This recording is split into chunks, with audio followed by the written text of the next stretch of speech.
민수기 1장 20절부터 46절 말씀입니다.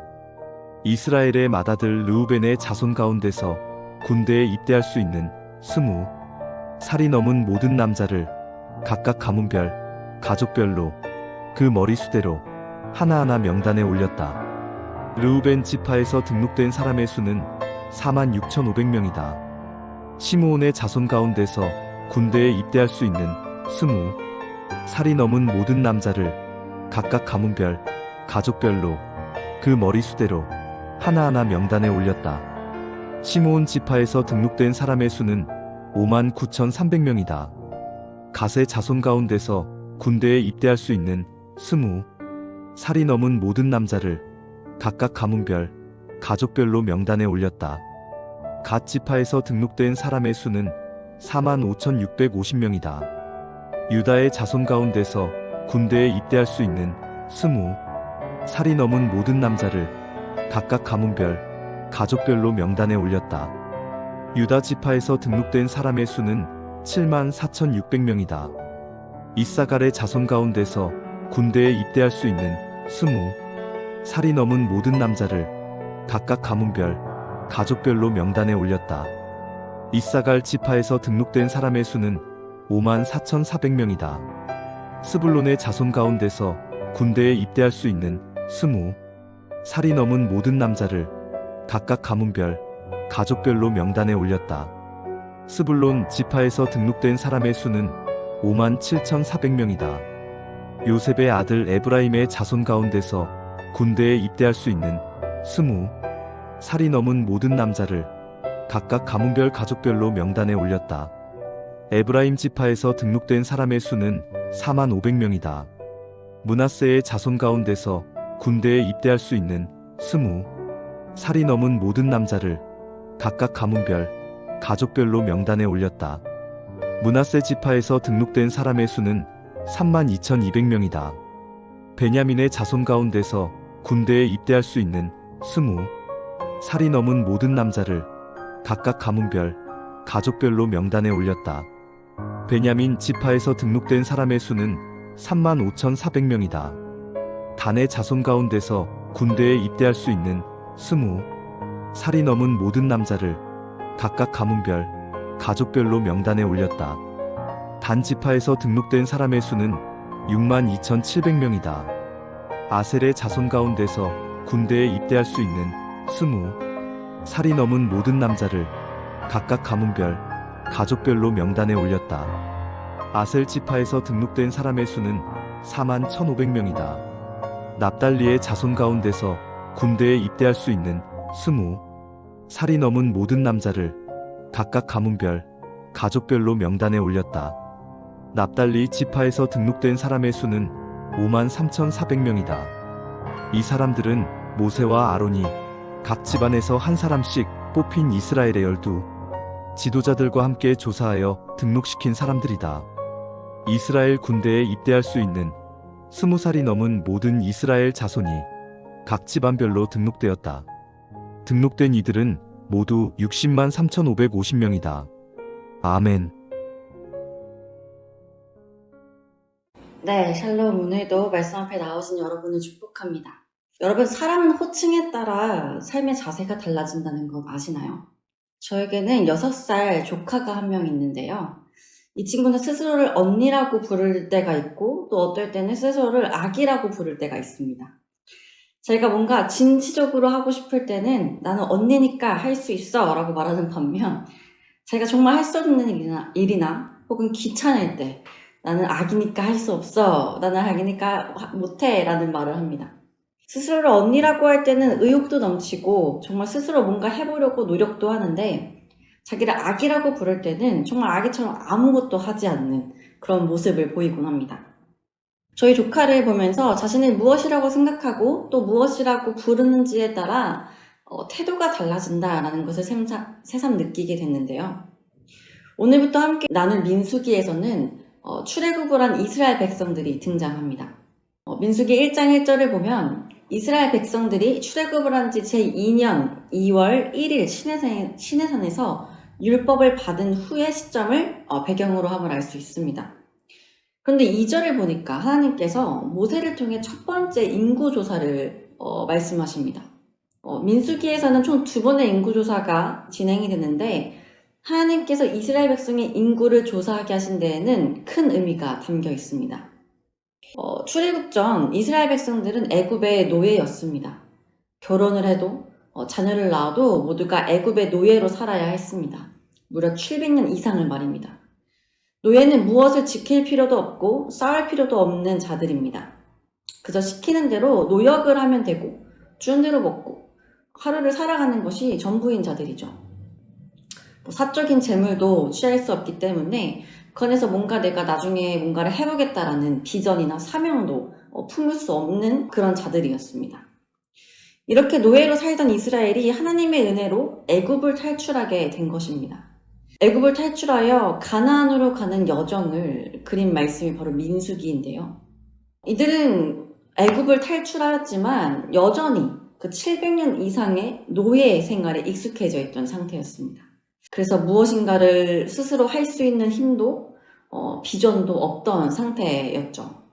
한 번도 싸움에 대해서는 배워본 적도 없고 교육을 받아본 적도 없기에 그야말로 오합지졸인 상황이었습니다. 그런데 이런 상황 가운데 이들이 가나안으로 가고 있는 상황이었던 것이죠. 그럼 가나안은 어떠한 곳입니까?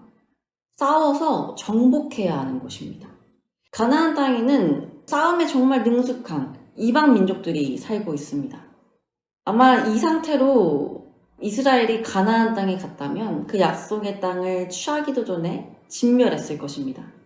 그렇다면 이들은 이제 노예에서 해방된 자들이 아니라 싸울 만한 자들, 즉 전쟁을 할 수 있는 군사로 거듭날 필요가 있었습니다. 그래서 2절 가나안 땅을 향해 나아가는 이 중요한 시기에 이루어진 인구조사는 단순한 인구조사가 아니라 하나님의 언약 백성으로서의 정체성을 확인하고 이스라엘의 군사를 조직하는 중요한 일이었습니다.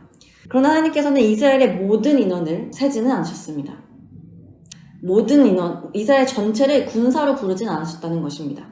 말씀에 보면 종족과 조상의 가문에 따라 남자의 수만을 계수하라 말씀하십니다. 여자나 아이, 다른 구성원들을 세지 않고 이 남자의 수만을 세신 이유는 이제 곧 이스라엘이 당면해야 할 전쟁이라는 중요한 일이 있었기 때문이죠. 그 3절을 보면 정확히 싸움에 나갈 만한 자를 계수하라 말씀하십니다. 그리고 이어지는 4절에서 하나님께서는 각 지파의 대표들의 이름을 불러 모이게 하시고 그들에게 각 지파에 속한 20세 이상의 싸울 만한 남자들을 계수하라 말씀하십니다. 하나님의 말씀에 따라 각 지파의 대표들은 자신의 지파에 속한 20세 이상의 남자의 이름을 신고하고 이것을 토대로 모세가 그 수를 계수하기 시작합니다. 그리고 각 지파의 숫자를 나열한 본문이 바로 오늘 우리가 함께 읽은 본문입니다. 본문 20절을 보니 이스라엘 지파의 장자인 르우벤 지파부터 20세 이상으로 싸움에 나갈 만한 남자의 수가 기록되어 있습니다. 그 뒤로 시므온, 갓, 유다, 이사갈, 스불론, 에브라임, 므낫세, 베냐민, 단, 아셀, 납달리 순으로 레위 지파를 제외한 각 지파의 명수가 기록되어 있습니다. 이렇게 총 계수된 인원이 몇 명이라 말씀하십니까? 46절, 60만 3,550명. 여러분, 이 60만 3,550명은 여자와 아이, 노인들을 제외한 각 지파의 20세 이상의 남자들만이 포함된 숫자입니다. 그렇다고 할 때 지금 얼마나 많은 이스라엘의 인구가 광야를 통과하고 있는지 상상이 되십니까? 우리가 생각하는 것 이상보다 훨씬 더 긴 인구의 행렬이 광야 가운데 펼쳐지고 있는 것입니다. 그리고 바로 이 많은 인원들이 곧 전쟁을 치러야 한다는 것이죠. 그렇기에 이 싸움에 나갈 만한 60만 명의 장정들은 자신의 민족, 이스라엘이라는 나라를 대신하여 노예의 모습을 버리고 하나님의 군대로서 진열을 갖추고 하나님의 백성으로서의 정체성을 인식하며 공동체를 위해 싸울 각오를 다져야 했습니다. 이스라엘 민족은 더 이상 애굽을 위해 일하던 노예가 아니라는 것을 이들은 기억해야 합니다. 이제는 하나님의 나라, 하나님의 백성을 위해 싸우는 군사라는 그 사실을 이 장정들은 기억하며 가나안 땅으로 향해야 하는 것이죠. 하나님께서도 이들을 싸울 만한 자들, 즉 하나님의 나라를 위해 싸울 군사라 부르십니다. 군사는 노예와 다릅니다. 똑같이 상전의 명령을 듣지만 군사는 조직의 목적과 비전을 가진 자들입니다. 그 한 가지 목적을 위해 움직이고 협력하며 함께 그 비전을 이루어가는 자들입니다. 특별히 하나님의 군사들은 하나님의 뜻과 비전을 함께 공유하며 그것을 위해 싸우고 성취해가는 자들입니다. 이제 하나님의 군사로 조직된 60만 명의 장정들은 하나님의 군사로 이스라엘을 위해 싸울 것입니다. 그리고 이들은 하나님의 뜻을 따라 가나안 땅을 정복하고 하나님이 약속하신 그 뜻을 이루어 갈 것입니다. 사랑하는 여러분, 여러분들은 하나님의 군사입니까? 애국과 같은 세상의 노예입니까? 세상은 애국과 같이 우리의 비전을 꺾고 우리의 마음을 꺾고 세상의 흐름에 따라 그저 수동적으로 살아가도록 우리를 몰아세웁니다. 넌 아무것도 할 수 없다고. 너는 그냥 주어진 삶에 그 순리대로 그냥 살아야 한다고. 그 운명에 맞서지 말라. 우리에게 말하죠. 그러나 여러분, 우리는 하나님의 군사로 부르심을 받았고 하나님께서는 우리를 하나님을 위해 싸우는 군사라 부르십니다. 우리 안에 있는 죄성이 우리를 계속해서 세상의 종노릇하며 살라 말할 때 여러분들은 군사라 부르시는 하나님의 음성에 귀 기울이시기를 소망합니다. 스스로를 죄의 노예라 생각하며 아무것도 할 수 없지만 우리를 자신을 하나님의 군사로 생각하면 우리는 세상을 살아갈 용기와 담력을 얻을 것입니다. 그리고 우리를 부르신 그 하나님께서 이스라엘에게 가나안을 주셨듯 우리에게도 세상을 이길 넉넉한 믿음과 능력을 더하여 주실 것입니다. 오늘 이 아침 말씀을 하루씩 여러분, 세상의 종된 모습을 버리고 군사의 모습으로 나아가십시오. 말씀의 전신갑주를 입고 담대히 세상 가운데 나아가십시오. 여러분들을 부르신 하나님께서 여러분들과 함께 그 모든 것들을 이루어 가실 것입니다. 함께 기도합시다. 하나님, 오늘도 말씀을 하루 시작하게 하시니 감사합니다. 주님, 오늘 우리가 말씀을 함께 묵상한 대로 우리는 우리 스스로를 무엇이라 생각하며 살아가는지 생각해 보기 원합니다. 700년이 넘는 시간 애굽의 종살이로 살았던 이스라엘과 같이 혹시 우리도 세상 앞에 아무것도 할 수 없는 패배자로 아무 소망 없이 그저 하루를 살아가는 종의 모습으로 우리 스스로를 여기고 있는 것은 아닙니까? 가나안 땅을 정복하기 전 하나님께서는 이스라엘 백성들에게 노예의 모습을 벗고 군사의 정체성을 덧입힐 것을 말씀하셨습니다. 주님, 우리도 이제는 죄의 종노릇하던 옛 모습을 버리고 하나님의 군사로 세상 앞에 담대히 나아가기를 소망합니다. 주님께서 우리를 군사로 부르셨으니 우리도 군사처럼 스스로 우리의 모습을 겸비하여 전신갑주를 입고 세상 앞에 담대히 나아갈 수 있도록 인도하여 주옵소서.